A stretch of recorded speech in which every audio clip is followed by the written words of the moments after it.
10 of the biggest content creators in the world on the grid behind me here in Jeddah for what they call the Evo sessions. It's going to be an interesting day.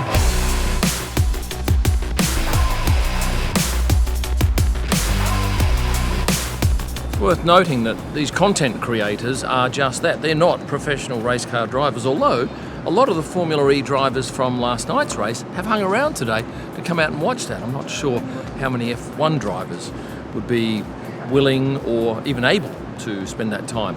But these guys are out here hoping to make an impact. I asked a number of them what they were nervous about. I don't want to crash the car, but I also don't want to set a really bad time because I do really want to try. I want to just try out the sport and really give it everything I got and don't go too safe just to have driven in the car, but I need to focus on enjoying it. Nervous about letting myself down, let the team down. I want us to perform well. No, I'm not nervous. And what they were confident about. Not coming last. I reckon P6. P6 and 4 wheels on the car would be lovely, Kim. The braking, I have been practicing a lot, so it's just about if I really find the rhythm.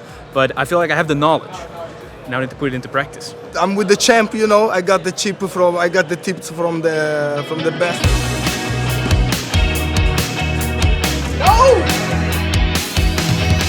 Now the last Evo sessions they did was back in Miami, and Mr. Beast put his car into the wall.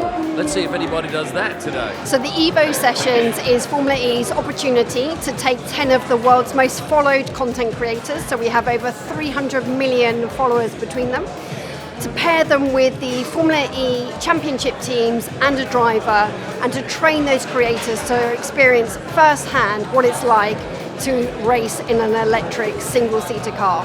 So they're following the duels format, which is our qualifying format here in Formula E.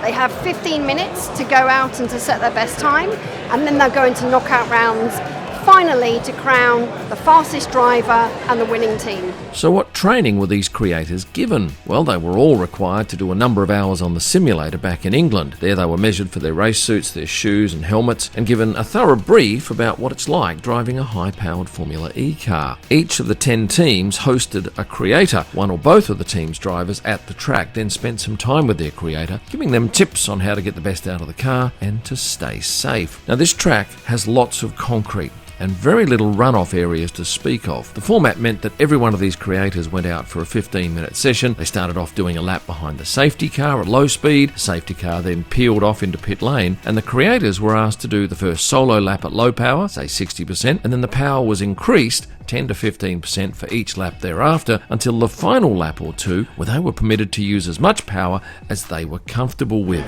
Let's go! Just quickly, what surprised you about that? Everything. I also thought that I was going like sub 1 minute. Turns out I was 2 something. 2:05 or 2:07. But it was honestly the craziest thing. It was incredible. It was incredible. After all 10 drivers had set a qualifying time, the top 8 were separated into 4 groups of 2. They had just 1 lap to set a time, and the faster of the pair progressed to the next level. The 2 slowest, Brownie and Max Klemenko, competed for the wooden spoon, which was won by Max. Have we seen anything interesting on track? Well, Kabi Lame had a spin, and Will N.E. touched the wall with 3 of his 4 wheels. But no nasty crashes as yet, but we're only halfway through the day.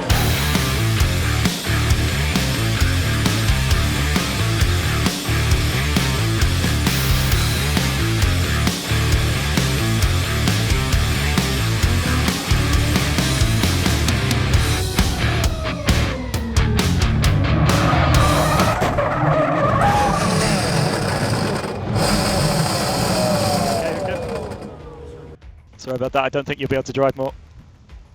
No, I cannot believe it. I'm so... Dan, your car was crashed, but not by you, for once.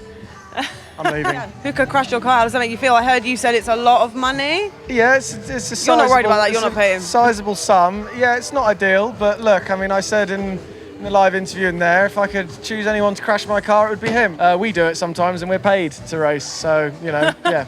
So after qualifying, Behzingas leads from Yuka. Then Izzy Hammond did this.